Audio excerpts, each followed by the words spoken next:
বাংলাদেশে অবস্থিত দক্ষিণ এশিয়ার সবচেয়ে বড় ফার্মের ভিতরের রাস্তা দিয়ে আমরা এগিয়ে চললাম আরেকটি দর্শনীয় স্থান দেখতে।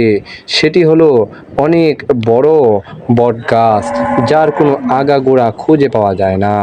আমরা এগোতে থাকলাম ফার্মের ভিতর দিয়ে।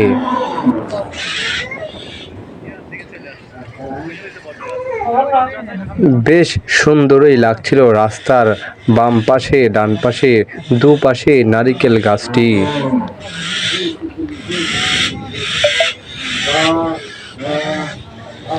অনেক সুন্দর পরিবেশে এই ফার্ম তৈরি হয়েছে। পাশে বাম পাশে আবার দেখা যাচ্ছে গরুর ফার্ম।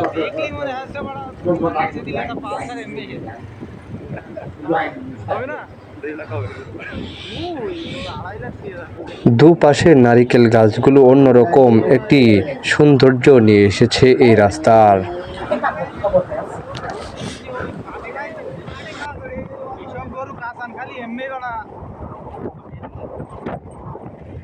রাস্তার দুপাশে ধান জমিগুলো বেশ আরো সুন্দর করে তুলেছে পরিবেশ।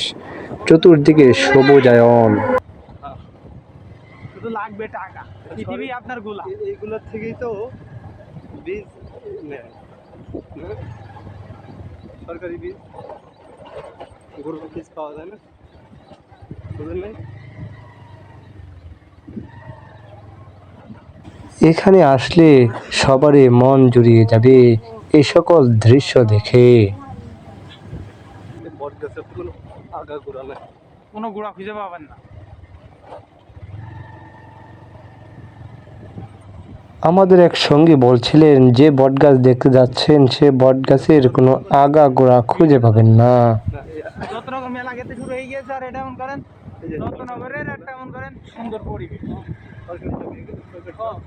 সরকারি না, আর কয়েকটা আছে মালিকানা কয়েকজন।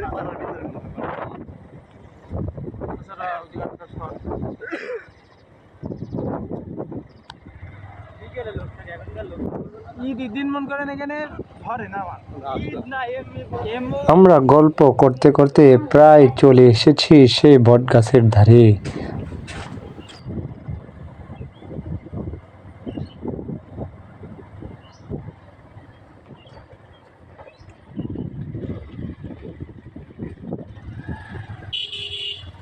বটগাছ দেখার মুহূর্তে যে রাস্তাটি ভিতরে, এই রাস্তাটি আরো মন কেড়ে যাবে সবার। দর্শনার্থীরা এখানে ঘুরছেন তা দেখতে পাচ্ছেন সততা মিডিয়া ডাবল ওয়ানে। সামনেই দেখতে পাচ্ছেন বিশাল আকারের বটগাছ। এই ভিতরে যা দেখতে পাচ্ছেন এগুলো কিন্তু গোড়া নয়, সব বটগাছের শিকড়। আবার ওপাশে দেখা যাচ্ছে কয়েকটি দোকান। দর্শনার্থীরা বিভিন্ন জায়গাতে ছিটিয়ে ফিটিয়ে বসে আছে দেখা যাচ্ছে। বটগাছ দেখতে প্রায় সারা বাংলাদেশ থেকে মানুষ আসে এখানে।